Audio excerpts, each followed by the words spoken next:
doctor Luis Flores Castillo tiene una larga trayectoria y muy fecunda y fértil trayectoria en el tema de física de partículas. Él es egresado de la carrera de Ingeniería en Computación de la Universidad Nacional Autónoma de México, tiene una maestría en Ingeniería Eléctrica con especialidad en redes neuronales en la División de Estudios de Posgrado de la Facultad de Ingeniería de la UNAM, una maestría y doctorado en Física por la Universidad de Pittsburgh, Pensilvania, Estados Unidos. A su vez hizo una investigación doctoral en Fermi National Accelerator Laboratory, conocido por Fermilab. Varios de ustedes el otro día escucharon a el doctor Félix, Julián Félix, que es uno de los científicos también implicados con Fermilab, digo por todo el tema de neutrinos que venimos trabajando. A su vez, el doctor Flores Castillo ha realizado, es reconocida su trabajo en colaboración con Atlas, de la Organización Europea para la Investigación Nuclear, CERN, que es donde está actualmente. A su vez es profesor en física en la Universidad de Hong Kong. Bueno, en colaboración con el CERN en particular, el doctor Flores ha trabajado principalmente en la búsqueda y ahora el estudio del bosón de Higgs. En este esfuerzo ha contribuido, entre otras áreas, a la reconstrucción e identificación de electrones y muones, a la estrategia de selección de datos y a su análisis estadístico, y participó directamente en la preparación de los resultados con los que la colaboración Atlas sustentó el descubrimiento del bosón de Higgs en julio del 2012. Por su trabajo en el CERN, el doctor Flores, y por su papel en el descubrimiento del bosón de Higgs, la Sociedad Mexicana de Física le otorgó el Premio a la Investigación Científica 2012. Bueno, como ustedes verán, es una amplia trayectoria. Además, antes de su actividad en Fermilab y en el CERN, trabajó en el modelado del sistema visomotor en los anfibios y en el uso de redes neuronales artificiales en astronomía. Muchísimas gracias, Flores. Seguimos contigo.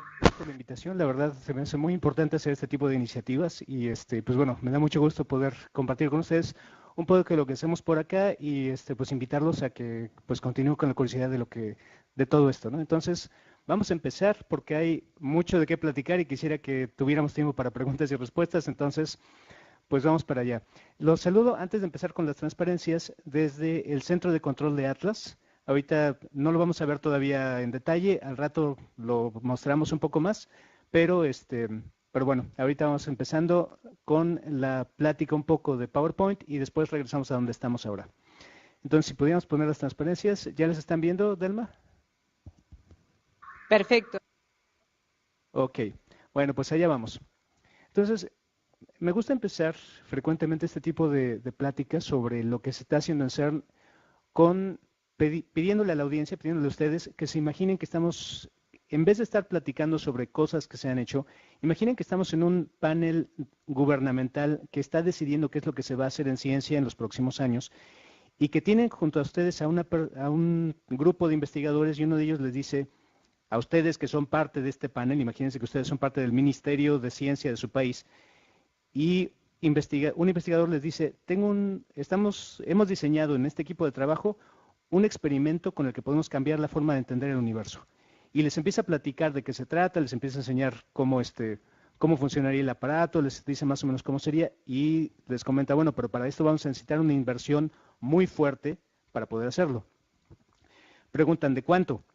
Y el investigador les dice, bueno, antes de que les diga de cuánto, déjenme decirles que es un aparato bastante grande. Estamos hablando de un aparato de 8 kilómetros de tamaño, pero ya hicimos los cálculos para hacerlo lo más barato posible y va a salir nada más en 9,000 millones de dólares. Quizás al ver eso, muchos, el entusiasmo que hubieran tenido al respecto empezara a bajar. Si además, tratando de convencerlos de que sí se puede hacer, este investigador les dice, pero no se preocupen, porque ya hicimos planes y se puede hacer si conseguimos trabajar entre 20 países, 200 instituciones y en 30 años de trabajo vamos a poder terminarlo, seguramente muchos dirían, eso es absurdo e imposible. Y sin embargo, así de absurdo como suena, es justamente lo que se ha hecho, lo que se consiguió para hacer este laboratorio, el CERN, que es un laboratorio impresionante, que no nada más en términos de la pura obra de ingeniería civil es impresionante, sino que todos estos sistemas han funcionado de maravilla como para conseguir este descubrimiento del que pues se habló, se anunció el 4 de julio de 2012, del bosón de Higgs, y que después trajo el Premio Nobel de Física para el doctor Peter Higgs y el profesor François Englert. Entonces, es algo que no nada más fue una, pues un aventarse con mucho valor y mucha convicción de que era importante hacerlo, sino que funcionó y es una colaboración muy internacional, enorme, entre muchísimos países. Es algo realmente que muestra que se vale soñar en grande para hacer las cosas. Ahora, para todo esto, ¿qué es lo que se hace aquí? Y quisiera comenzar desde qué es esto de física de partículas. Yo sé que muchos de ustedes ya están muy versados sobre el tema, pero sí quisiera comentar muy rápidamente un par de cosas y tal vez darles un par de ideas para cuando trabajen con niños. Y son las siguientes, porque sé también que hay algunos niños, o no tan niños, pero jóvenes en la audiencia. Entonces, bueno, algo con lo que muchos están y estamos familiarizados son las piezas de Lego, que nos permiten construir muchas cosas. Uno le puede preguntar a un grupo de niños cuántas piezas de Lego hay. Y normalmente empiezan a decir, no sé, 5, 10, 15. Y en realidad son muchísimas, son alrededor de 2000. Pero uno les puede decir, imagínense que nada más tienen 17 piezas y que con esas quieren construir algo complicado como un dinosaurio. Creen que se puede y a los niños les gusta y entonces empiezan a decir que sí. Y bueno, les puedo enseñar este dinosaurio hecho con 17 piezas. Y pues bueno, con mucha imaginación sí pueden ver que es un dinosaurio. De ahí, si uno les pregunta, bueno, ¿y si usaran muchas más piezas, creen que se pueda ver mejor el dinosaurio? Pues bueno, normalmente no lo piensan mucho, creen que sí. Y uno puede ver que efectivamente con muchas más se puede hacer algo mucho más parecido a un dinosaurio. Ahora, de ahí uno puede pensar, bueno, ¿qué otras cosas complicadas se pueden hacer con piezas de Lego? Pues bueno, hay cosas que sorprenden en cuanto al nivel de complejidad. Y de ahí podemos brincar a la idea, bueno, si con algunas piezas de Lego, si con pocas piezas distintas de Lego se pueden hacer cosas tan complicadas, ¿sería posible extender esa idea a todas las cosas? Y pues bueno, básicamente es de ahí de donde sale pues el atrevimiento de tratar de buscar un pequeño número de partículas básicas, un pequeño número de bloques básicos de construcción con los que se pueda armar todo lo que conocemos. De hecho, cuando lo pensamos ya después de saber lo que sabemos actualmente, cosas tan extrañas como una galaxia, como una de estas luces en el cielo cuando la vemos con un telescopio, uno pensaría que es todavía más difícil de describir que lo que tenemos aquí al lado. Y sin embargo, lo que tenemos en un paisaje normal de aquí del planeta Tierra es mucho más rico y variado en materiales que lo que tenemos en una galaxia en general. La gran mayoría de una galaxia es básicamente gas y en un paisaje aquí tenemos muchísimos, realmente millones de materiales distintos, millones de texturas, sabores, colores y demás, que pues presentan una riqueza impresionante. Y tratar de describir eso, y pues un subproducto de eso, que es la vida, que de hecho no sabemos ni cuántas especies vivientes existen, con una pequeña cantidad de elementos, pues parece un atrevimiento muy fuerte, parece que no es posible hacerlo. Y sin embargo, desde hace tiempo ya sabemos que sí. En 1869, Mendeleev publicó sus Principios de Química, donde reducía esa complejidad, esa enorme complejidad de millones de materiales, a 100 elementos químicos. Ese es ya un brinco brutal y es física de hace 150 años. Actualmente sabemos que todos esos elementos los podemos reducir todavía más, que todos ellos están hechos básicamente de tres partículas fundamentales, que son los dos tipos de partículas que forman los núcleos atómicos, que son dos tipos de quarks, no son neutrones y protones, y los electrones. Entonces son tres partículas las que nos permiten hacer todo esto. Me imagino que muchos de ustedes, o posiblemente muchos hayan visto la película Matrix. Hay un punto en la película en donde el protagonista se da cuenta de que todo está hecho, como que por fin se da cuenta de que todo está hecho de los dos elementos que hacen el código binario. Y es un punto interesante porque uno se puede voltear a ver así hacia los materiales los materiales que están alrededor y pensar qué locura pensar que todo sea nada más esos dos elementos del código binario. Pues bueno, eso es ciencia ficción, en realidad son tres. complejidad total de lo que tenemos alrededor, toda esa complejidad, toda esa variedad está hecha por 3 elementos de materia, 3 elementos de partículas de materia, que son estos 2 tipos de quarks, el U y D, que son los que hacen los núcleos atómicos y los electrones. Actualmente sabemos que además de eso están las fuerzas fundamentales. Tenemos en el universo la materia y las fuerzas. Y las fuerzas están también constituidas por partículas. Tenemos la partícula de la interacción electromagnética, que es el fotón, la de la radioactividad, que son los bosones Z y W, y la de la fuerza nuclear fuerte, que es el gluón. Entonces, estos elementos son los que nos permiten armar básicamente todas las cosas, no nada más la materia, sino también las fuerzas entre ellas. Hay un elemento adicional que es bastante curioso y es del que vamos a platicar un poco más a continuación, que son los neutrinos.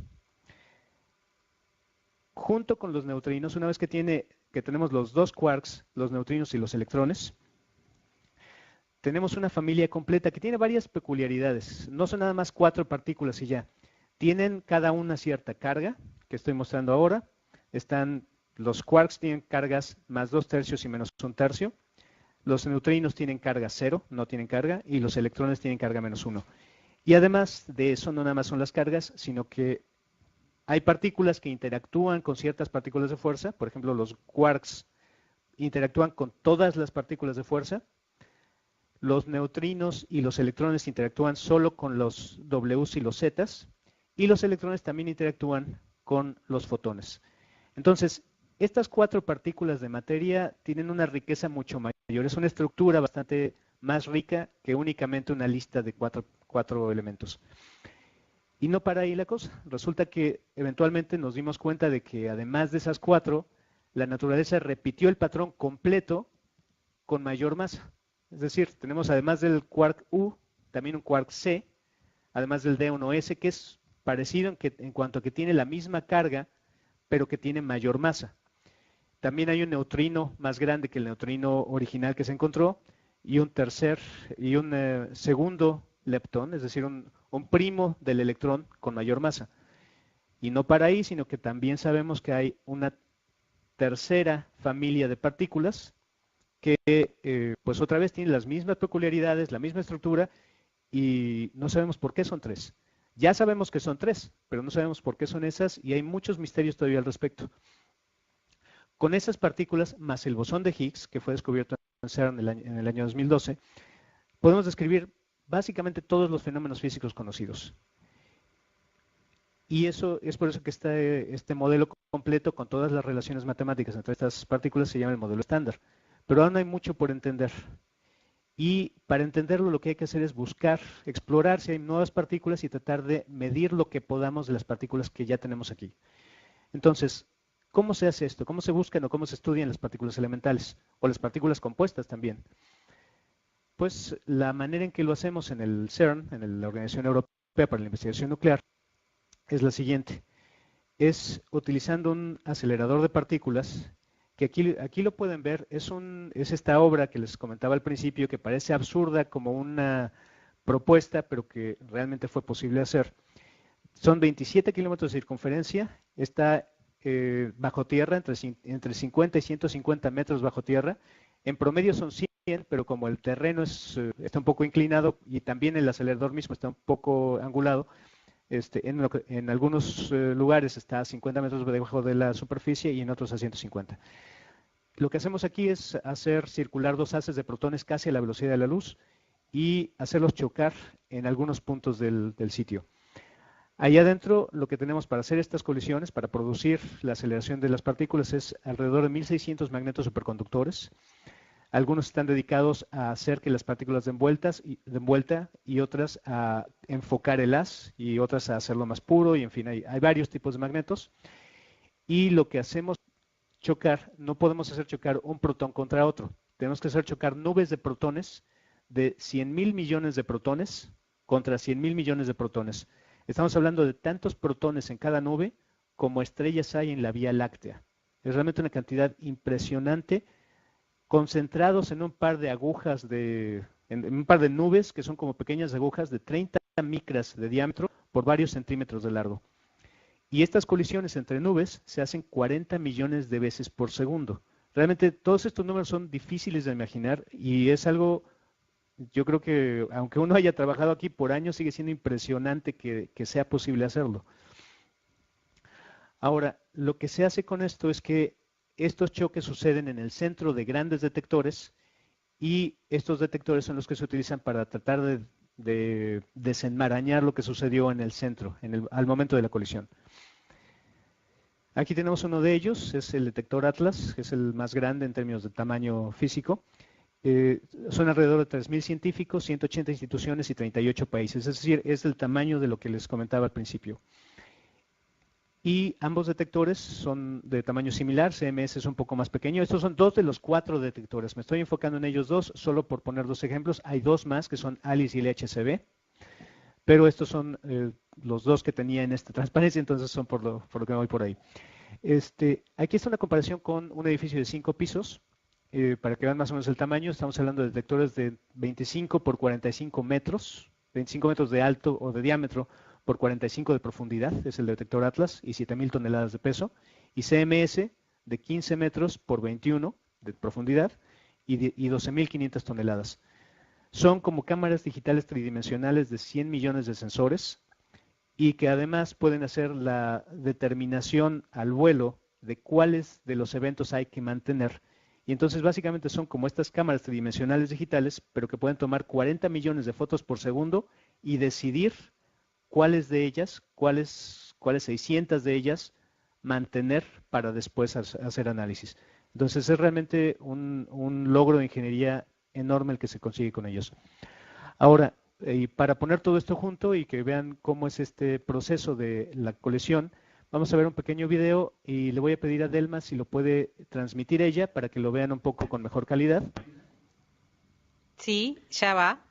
Entonces, gracias. A ver, yo no lo veo.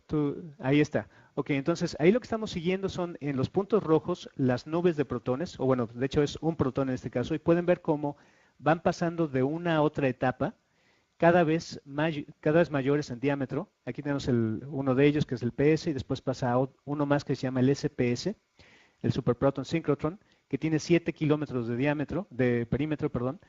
Y después de ahí se pueden pasar a finalmente el LHC, que es el de 27 kilómetros. Ahora vamos a ir al interior del LHC, ahí pueden ver en la pared las instrucciones para la partícula, que son las ecuaciones de campo.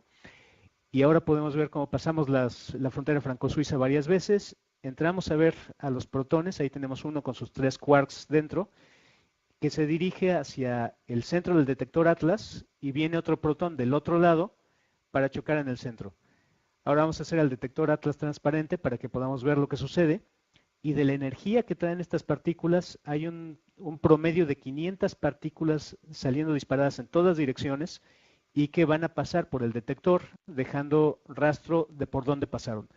Entonces, todo este proceso se repite millones de veces, bueno, 40 millones de veces por segundo, y es esa enorme cantidad de datos. Aquí estamos nada más poniendo dos fotones al final, pero todos esos datos se tienen que procesar y bueno, primero se tienen que mandar a disco y después se tienen que procesar para determinar qué es lo que sucedió en el centro.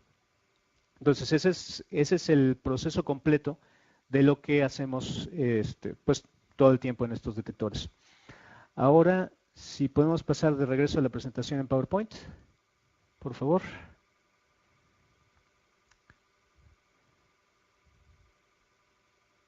¿Sí? ¿Ya estamos? Sí, ya la Gracias. tienes ahí. Gracias. Entonces, ese es el proceso. Obviamente estoy brincando en una gran cantidad de cosas, de hecho lo voy a comentar muy rápido, pero antes, este, esto es, ese es el proceso que sucede allá abajo en el túnel. Y después, una vez que se dan los choques, y si Denis pudiéramos pasar ahora al centro de control.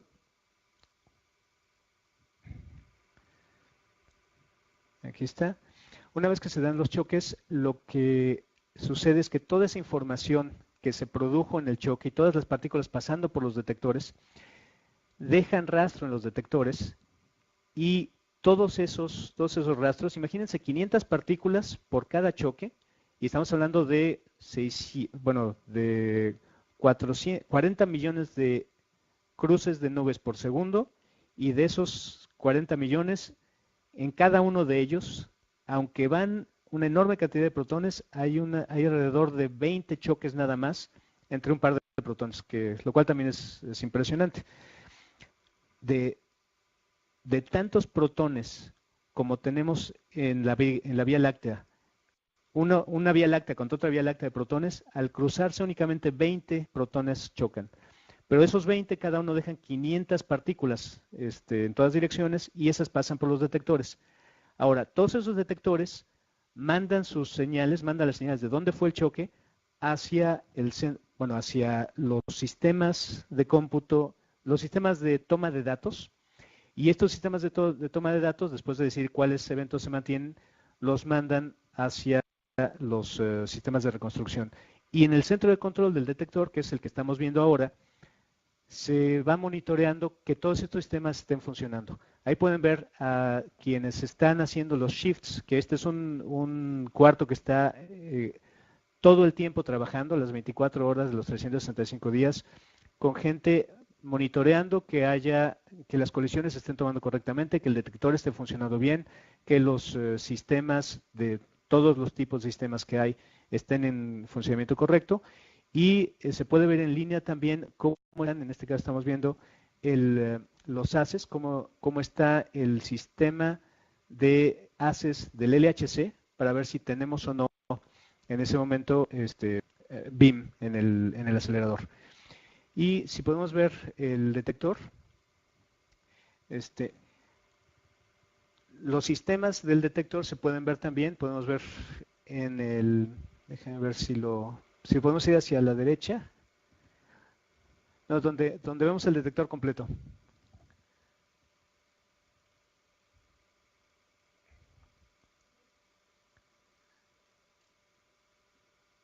Exactamente. Ahí lo que tenemos en el fondo, en verde principalmente, verde y azul, es una perspectiva cortada del detector Atlas, donde pueden ver en verde los sistemas que están funcionando bien, que pues pueden ver que en este caso no tenemos sistemas en rojo, lo cual es muy bueno. Y de esta manera podemos ver qué está pasando, qué tipo de problemas hay, si es que los hay, y reportarlos a los expertos que pueden estar on call para tratar de asegurarnos de que todo funcione bien y que si hay problemas se resuelvan lo más pronto posible para no perder datos. Y luego al lado pueden ver algunas pantallas donde ven varios círculos concéntricos que lo que muestran es algunos de los eventos tomados en el momento. Entonces pueden ver al momento que se toman algunos, porque no se puede todos, porque estamos hablando de que se guardan alrededor de entre 400 y 600 eventos por segundo. De todos esos 40 millones de colisiones por segundo, 40 millones de cruces de nubes, guardamos alrededor de 1 millonésimo de ellas, bueno, 1 millonésimo de las colisiones protón-protón, que estamos hablando en total de unos 600 eventos, 600 cruces por segundo guardados en disco. Entonces todo esto se manda a centros de cómputo en todo el mundo para hacer allá el proceso, y uno como investigador lo que hace es enviar sus programas de análisis a todos estos sitios para que allá donde están los datos se haga el procesamiento y se regrese únicamente los resultados en un formato reducido. Entonces, si pudiéramos regresar ahora a la presentación en PowerPoint. No, perdón, antes de la presentación en PowerPoint, si pudiéramos ver los detectores muy rápidamente, aquí en donde estamos en el centro de control. Muchas gracias. Entonces, lo que tenemos aquí, obviamente, bueno, no podemos bajar al detector y que se los enseñe ahí, pero aquí en el centro de control de Atlas tenemos varias de algunos elementos de la tecnología utilizada para detección. Entonces, por ejemplo, aquí tenemos uno de los sistemas que es el Semiconductor Tracker. Es un sistema que aprovecha las propiedades del silicio para que de semiconductores, para que cuando pase una partícula por alguna de estas placas, alguno de estos sistemas de detección, sea posible obtener una señal eléctrica, una señal electrónica de lectura de esto. Pero pueden observar cómo desde su perspectiva, y créanme que aunque estuvieran aquí mismo, no verían más detalle aquí, porque son tan pequeñas estas celdas, son tan pequeños, tan pequeños los detectores individuales que necesitamos un microscopio para ver el tamaño que tienen. Y sin embargo, estas nos permiten, así de pequeñas como son, nos permite determinar por qué punto pasó una partícula que hubiera pasado por ahí, y hay una enorme cantidad de estos detectores. Son superficies de metros cuadrados puestos ahí abajo en varias capas, una tras otra, para ver por dónde pasaron las partículas y reconstruir en 3 dimensiones qué es lo que sucedió. Así como eso, tenemos algunos otros detectores. Este es otro tipo de detector que tiene varios como popotes llenos de gas, y en el centro cada uno tiene un alambre. Y lo que permite eso es que las partículas que pasan por el gas ionizan el gas, producen cierto tipo de radiación que permite producir una corriente eléctrica en el alambre que está en el centro, y determinar por cuál de ellos pasó. Y aparte identificar qué tipo de partícula fue. Pues bueno, vamos a continuar entonces ahora con la presentación de PowerPoint. Obviamente aquí tenemos un par de ejemplos muy pequeños, pero estamos hablando de, imagínense multiplicar esto por tanto como sea necesario para llenar un detector de 25 metros de diámetro. Obviamente hay muchas más tecnologías y no todos los 25 metros son de detectores de alta precisión. Conforme más nos alejamos del centro, necesitamos menos precisión en la determinación de la posición de paso, pero realmente hay muchísimo de tecnología en todo esto. Ahora regresemos a la presentación, por favor. ¿Ya la tenemos?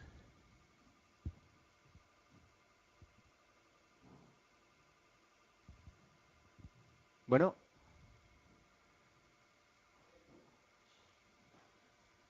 ¿Estamos bien?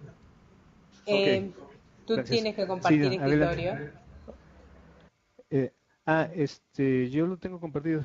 ¿No está el escritorio? Sí, más Ok.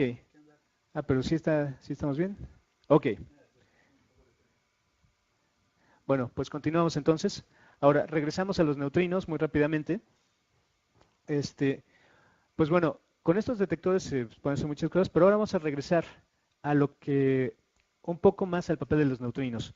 Decíamos entonces que tenemos esta pequeña tabla de todas las partículas que existen o que conocemos en cuanto a partículas elementales. Los neutrinos son partículas muy especiales. Hay varios misterios al respecto de ellos. Para empezar, bueno, son 3, como en el caso del resto de las familias de partículas. Pero hay varios puntos interesantes al respecto de ellos. Uno es que les es muy difícil interactuar con la materia ordinaria. Se puede calcular fácilmente la probabilidad de que un neutrino interactúe con la materia es tan baja que un neutrino podría fácilmente atravesar un año luz de plomo sin tocar un solo de los átomos de toda esa cantidad de materia. Entonces eso es de por sí impresionante, y bueno, hace uno pensarse, bueno, ¿cómo se pueden detectar entonces? La razón es que uno solo es básicamente imposible de detectar, pero si tienes una enorme cantidad de ellos, los puedes ver. Puede que, aunque sea una muy pequeña probabilidad de interacción, si tienes suficientes, pues va a haber alguna que otra interacción con el material. Y por eso normalmente los detectores de neutrinos son enormes. Ahora, otra cosa es que también muchas reacciones producen una enorme cantidad de neutrinos. El Sol, en particular, produce suficientes neutrinos para que tan lejos como estamos, imagínense, el Sol está a 150 millones de kilómetros de la Tierra. Y entonces, eso quiere decir que cualquier radiación que salga del Sol en todas direcciones, pues de esa cantidad total de radiación nos va a llegar una fracción equivalente a la fracción de área que la Tierra representa de la esfera que está alrededor del Sol, con el radio de la Tierra. Es decir, es una fracción pequeñísima de la radiación total saliendo del Sol. Y con todo y eso, la cantidad de neutrinos que nos atraviesan en el planeta Tierra diariamente por segundo, son 65,000 millones de neutrinos por centímetro cuadrado. Es una cantidad brutal de neutrinos pasando por nosotros y no lo sentimos porque es una probabilidad tan baja que tienen de interactuar con la materia que básicamente no producen ningún cambio en nuestros cuerpos. producen otras cosas, pero no tenemos que tenerles, no tenemos que preocuparnos al respecto. Sin embargo, es muy interesante la cantidad enorme que se producen. Ahora, otra cosa es que se les consideraba sin masa hasta que se descubrió que se transforman entre sí. Y eso fue una cosa pues, revolucionaria que resolvió algunos problemas también en cuanto a la cantidad, en el modelo sobre el funcionamiento del Sol, pero que también nos dice que aunque teníamos un modelo que funcionaba muy bien con los neutrinos con masa cero, hay un punto que falta. Sabemos ahora que tienen masa porque ya se ha medido que se transforman entre ellos, pero no tenemos idea de la masa que tienen porque es demasiado pequeña. Nada más sabemos que es distinta de cero. Y en CERN hay un experimento, de hecho, para medir esa transformación que se llama neutrinos del CERN a Gran Sasso, que Gran Sasso se refiere a un laboratorio nacional en Italia, que es el Laboratorio Nacional de Gran Sasso, que está a 732 kilómetros del CERN. Entonces, de ese grupo de aceleradores que les mostré hace rato en el video, el penúltimo de ellos, el uno antes de llegar al LHC, el SPS, que aquí tenemos en azul, se puede producir algunos protones, bueno, de él se extraen algunos protones para mandarlos a cierto target, a cierta pared, en donde esos protones al chocar producen una gran cantidad de piones y kaones, que son partículas que decaen eventualmente en neutrinos y podemos limpiar el haz utilizando magnetos y otras técnicas para que lo único que quede son los neutrinos yendo en dirección de este laboratorio de Gran Sasso. Y entonces lo que se puede hacer, ahora tenemos aquí un par de gráficas, en la superior pueden ver la distancia entre CERN y Gran Sasso en la superficie terrestre, y en la inferior es un poco más interesante porque dada la distancia, ya es importante tomar en cuenta, o ya juega también, perdón, la curvatura terrestre. Entonces pueden ver ahí cómo para poder llegar de aquí a Gran Sasso, los neutrinos, pues ellos van en línea recta, pero como la superficie de la Tierra no, entonces terminan pasando a una profundidad de 11 kilómetros por debajo de la superficie, en el punto más profundo. Y no es ningún problema no tener un túnel de aquí hacia allá, porque los neutrinos no interactúan básicamente con nada, o los pocos que se pierden son tan pocos que básicamente no importa. Y en Gran Sasso, en una mina debajo de esa zona, están los detectores que pueden determinar cuántos neutrinos llegan allá, cuántos neutrinos y qué tipo de neutrinos son. Entonces, el punto de ese experimento es determinar en aquel lado cuántos neutrinos de tipo tau llegan y pues con ello entender mejor qué propiedades tienen los neutrinos. Ahora, algo que es una de las cosas que han sucedido en los últimos años en física de partículas y en física en general es que se han estado ligando más las cosas entre astrofísica y física de partículas. Aquí lo que les presento es una imagen que para mí es muy impresionante de la imagen del fondo, es la imagen de Deep Space Camera, me parece que se llama Deep Field Camera del Hubble. Es una imagen que se tomó seleccionando un área del cielo que no tuviera nada y apuntando hacia ella el telescopio espacial Hubble por una enorme cantidad de tiempo, mucho mayor que se utiliza normalmente para ver qué había allá atrás. Y lo que sucede es que me parece que después de 500 horas de integración, después de 500 horas de recoger fotones en la misma posición del telescopio, se observa esta escena que es impresionante porque cada una de estas luces que tenemos aquí es una galaxia, no es una estrella. Y entonces, como es además un área tan pequeña, si extrapolamos esa cantidad de galaxias a todo el espacio, a toda la esfera alrededor de nosotros, se ha calculado que eso muestra que el universo tiene alrededor de 400.000 millones de galaxias. Entonces es una cantidad brutal de espacio y con todo y eso, eso nos ha permitido entender varias cosas. De hecho, no únicamente por una parte, en todo ese universo, esto es algo que tiene que ver con el bosón de Higgs. Cuando se descubrió el bosón de Higgs, lo importante fue el hecho de que eso mostraba la existencia de un campo en todo el espacio. Y entonces estamos encontrando, por medio de física de partículas, un resultado que tiene que ver con la más grande de las escalas que conocemos. Y así como eso, resulta que actualmente sabemos también que el universo está hecho de 3 tipos de materia. está la materia ordinaria, una cosa que es distinta de ella, que es la materia oscura, y una tercera cosa distinta de las dos, que es la energía oscura. Y esas tres, uno quisiera pensar que la que hace la mayoría del universo es la que conocemos bien, que es la materia ordinaria, pero no es así.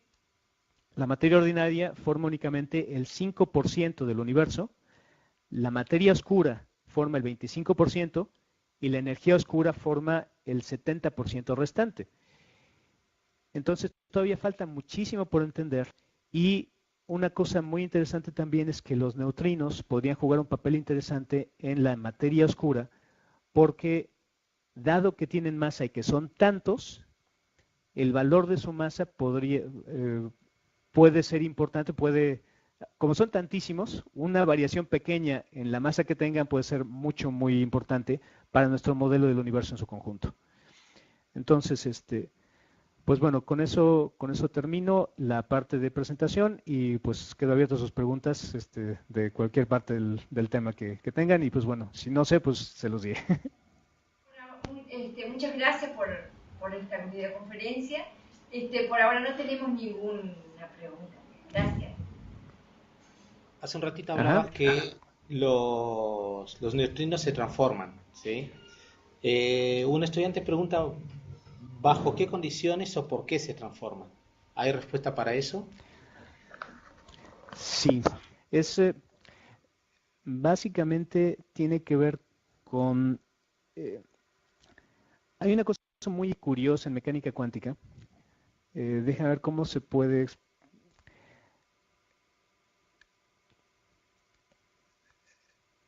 Lo que nosotros medimos es una propiedad especial de la... Nosotros medimos ciertas cosas. Cuando medimos de una partícula la masa, por cómo funciona la mecánica cuántica, estamos midiendo una propiedad de ese sistema. Pero en mecánica cuántica medir es una cosa muy especial. Al medir algo, estás forzando que ese sistema se convierta en uno de los posibles resultados de tu medición. Entonces, medir la masa es pedirle al sistema que se convierta en un estado posible de masa. Ahora, resulta que si los neutrinos no tuvieran masa, entonces eso no sería posible, y pues básicamente un neutrino que empezara siendo un tipo de neutrino electrónico, por ejemplo, uno de los tres tipos de neutrinos, siempre sería eso, ¿sí? Siempre sería ese tipo de neutrino.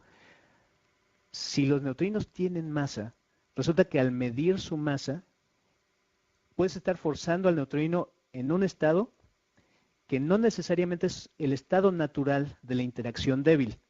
Es decir, podríamos tener dos formas de ver a los neutrinos.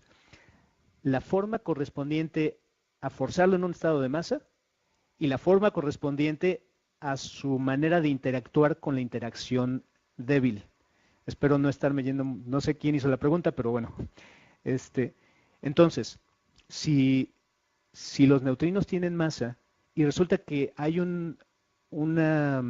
como decirlo, un pequeño shift, una pequeña diferencia entre los estados posibles de la masa y los estados de la interacción débil, si no son exactamente equivalentes, entonces resulta que al medir la masa, puedes estarlos forzando un poquito a cambiar, y eso quiere decir que cuando lo que haces es dejar que el neutrino interactúe nada más por la interacción débil, va a poder estarse transformando de un tipo de neutrino a otro, porque en esa evolución que tiene, esa evolución va a depender de un operador cuántico de evolución del tiempo que va a respetar nada más ciertas propiedades del neutrino, que si no están bien alineadas estas dos formas, estas dos bases del espacio de representaciones,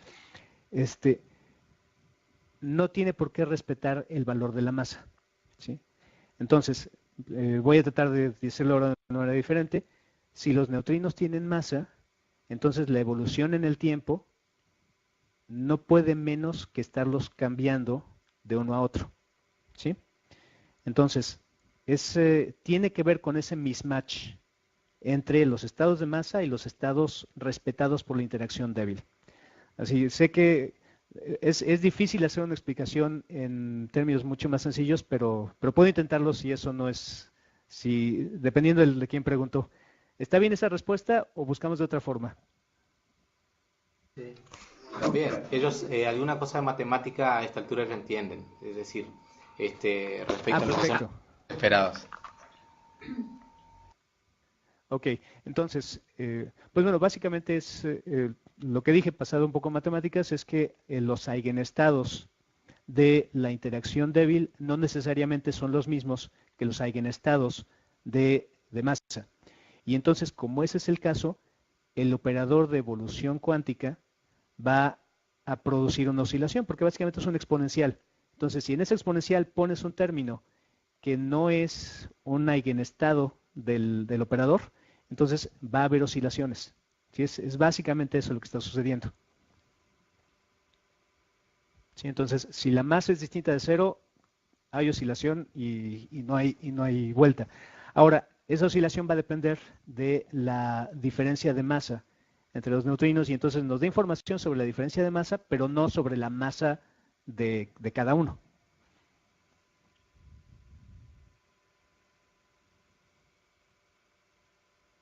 Bueno, muchas gracias. Sí. Luis, Ok. nos llega una pregunta por Twitter. Andreina, que es una estudiante de Facultad de Ciencias, nos dice cómo diferencian los tipos de neutrinos en los detectores. Ok, es una muy buena pregunta. Hay varias... A ver, ¿qué pasó? Ah, excelente. Ok. A ver, un momento nada más, tengo que hacer algo aquí. Ok. Me muevo un poco porque estoy pegándole algo aquí. Ok, para diferenciar los tipos de neutrinos hay, bueno, varias cosas que se pueden hacer. Por una parte, lo que se puede hacer es utilizar detectores hechos de sustancias que preferentemente tengan ese tipo de interacción. O sea, por ejemplo, un neutrino electrónico va a interactuar con electrones de manera, bueno, más fácilmente. Entonces pones un sistema, una sustancia donde haya muchos electrones y que puedan ser capturados. Ahí se utiliza, bueno, y en el caso de los neutrinos tipo tau, también lo que hace es utilizar un sistema donde haya muchos taus, muchos leptones tipo tau, y tratar de utilizar el hecho de que van a ser capaces de absorber o de decaer en estos neutrinos. Entonces, básicamente es aprovechar el hecho de que esos neutrinos interactúan fundamentalmente o básicamente todo el tiempo con el tipo correspondiente de leptón, porque recuerden que vienen en pares estas tres generaciones de materia. Los neutrinos electrónicos vienen en par con los electrones e interactúan principalmente con ellos. Los neutrinos tipo muónico interactúan principalmente en procesos que también tienen un muón y los neutrinos tipo tau con procesos en donde también hay un leptón tipo tau. Entonces aprovechamos ese tipo de correlaciones. Queríamos invitar a una iniciativa de Anilla Uruguay. Es una iniciativa a formar una red de amigos del CERN en Latinoamérica, obviamente que en Uruguay también. Y bueno, simplemente estamos haciendo el lanzamiento ahora en forma espontánea, pero ya tenemos armado un formulario para que ustedes se inscriban. La idea es que les llegue información, que este tipo de instancias formativas con el CERN puedan ser más variadas, seguidas y a su vez compartir información. De la conferencia, poder tener comunicación con José para ver qué podemos hacer y cómo podemos trabajar aquí en CUDI. Adelante. Hola. Hola, ¿qué tal? Hola. Hola. De Jesús María, te hablo. ¿Tenemos alguna pregunta? Sí. ¿Qué pasó con la fuerza gravitatoria? ¿Por qué no la nombraron? Ah, muy buena pregunta. Porque esa no la tenemos escrita. A ver, la razón es que Actualmente tenemos en física dos grandes teorías que funcionan formidablemente bien, que son la teoría general de la relatividad de Einstein y la teoría cuántica. Y las dos funcionan extraordinariamente bien en sus dominios, pero cuando las tratamos de juntar no funcionan. No se ha encontrado la manera consistente, correcta, que funcione bien para poner las dos juntas. Entonces, todo esto que les describí, este asunto del modelo estándar y las 17 partículas y demás, no incluye la gravedad. Funciona muy bien cuando no tenemos que tomar en cuenta efectos cuánticos gravitatorios. Y eso es algo que es un problema abierto que todavía no se sabe cómo resolver y que pues igual le toca a alguno de ustedes ser el que venga y nos diga cómo, porque no se ha encontrado todavía. Entonces, por eso no la mencioné. Sabemos que si hay la gravedad, tiene que tener una expresión cuántica. Tenemos un nombre para el cuanto de gravedad, que sería el gravitón, pero no lo hemos encontrado, no tenemos ni siquiera una descripción matemática satisfactoria de cómo sería esa relación entre la gravedad y las demás fuerzas que tenemos ya cuantizadas y descritas por la mecánica cuántica. Entonces es por eso que no la mencionamos.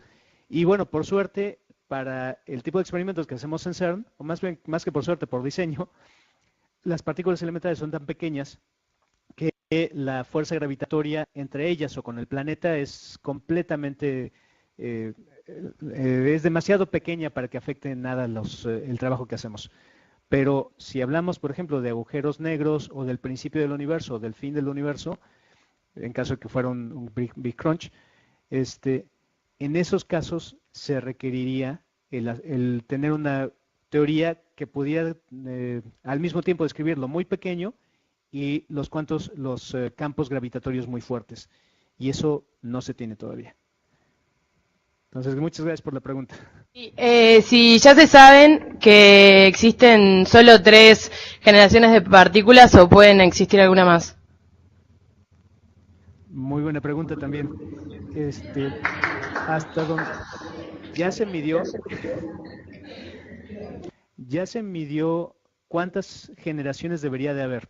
Y eso es una medición muy bonita porque toma en cuenta muchos de los efectos cuánticos y demás. Lo que se hace es lo siguiente.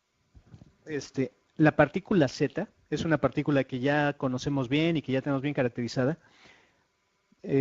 Tiene cierto, cuando haces una gráfica de masa de esa partícula, que bueno, no nos metamos mucho a qué es exactamente eso, pero si es una gráfica tomando los datos de partículas Z, se va a ver así. Sí, va a ser como un pico. El ancho de ese pico, el ancho de esa gráfica, te dice cuántos tipos de leptones existen, en cuántos tipos de leptones puede decaer esa partícula Z. Entonces, si fueran nada más uno, sería así. Si fueran 2, sería así. Si fueran 3, sería así. Si fueran 4, sería así. Y ya se ha hecho la gráfica con mucha precisión y haciendo un ajuste de curvas. No sé si ya han hecho ustedes mínimos cuadrados. Me da la impresión, por la edad que tienen, que tal vez sepan lo que es eso. Si no, lo pueden ver en Google. Pero haciendo un ajuste de curvas, haciendo una determinación con base en una comparación entre la gráfica que ven en los datos y la gráfica teórica, haciendo esa comparación contra distintos números de generaciones, se puede ver que el número correcto, el número que sí le pega bien a los datos, es 3. Y así está muy, muy bien determinado, es 3 más menos 0.01, una cosa así. Entonces, ya sabemos que son nada más 3 generaciones de leptones y por lo tanto es muy probable que también sean solo 3 generaciones de quarks, porque vienen todos juntos por familia. Ahora, eso es en caso de que todas las generaciones fueran distintas, pero podría suceder que la naturaleza tuviera más leptones, más familias, pero que fueran familias que no interactúan con el bosón Z. Entonces ahí se nos cae el teatrito. Entonces igual y sí existen, nada más que no funcionan igual. Entonces podría ser, pero bueno, lo que sí sabemos es que las que funcionan como estas, las que interactúan con el bosón Z y que tienen todo lo demás como las 3 generaciones que conocemos, son solo 3. Ajá. Sé que era la última, pero me parece que esta es muy pertinente y sí, la última. Preguntan por Twitter ¿qué oportunidad tiene un estudiante de física de cualquier parte del mundo para trabajar en el CERN? Muy buena pregunta y muchas gracias por comentarla, Delma, también. Este, es, hay varios puntos. Bueno, básicamente el asunto es hay que trabajarle duro y hay que contactar a los grupos de investigación que están acá.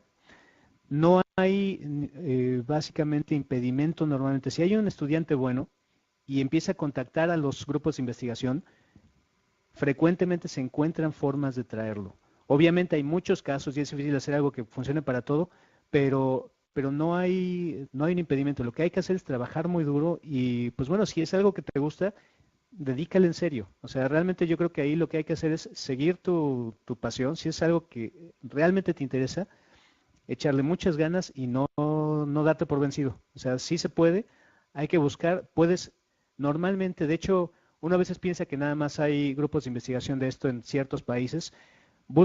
Hay que buscar en los países, así en universidades cercanas, frecuentemente resulta que también tienen grupos de investigación que tienen ligas con el CERN. Entonces, pueden buscar por ahí, pueden buscar también los grupos de investigación en Europa, en Estados Unidos, en lugares fuera de sus propios países y mandarles cartas, decir, soy un estudiante que está terminando la carrera o estoy ya haciendo un posgrado o estoy a la mitad de la carrera y me interesa trabajar en esto, ¿cómo le hago para trabajar con ustedes? Y hay formas de hacerlo. También hay un programa de estudiantes de verano del CERN. Hay programas con los que se pueden hacer estadías cortas en el último año de la carrera de física.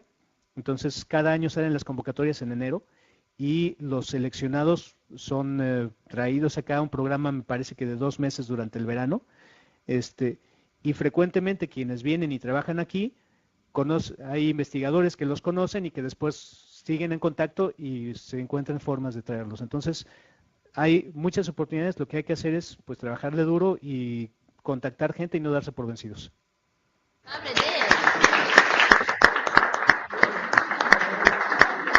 Muchas gracias a todos, de verdad. A mí me encanta tener este tipo de oportunidad también y pues bueno, espero que los vea el próximo año o a algunos amigos de ustedes a los que les digan que vale la pena hacer este tipo de actividad. Bueno, pues nos vemos y muchas gracias, Delma.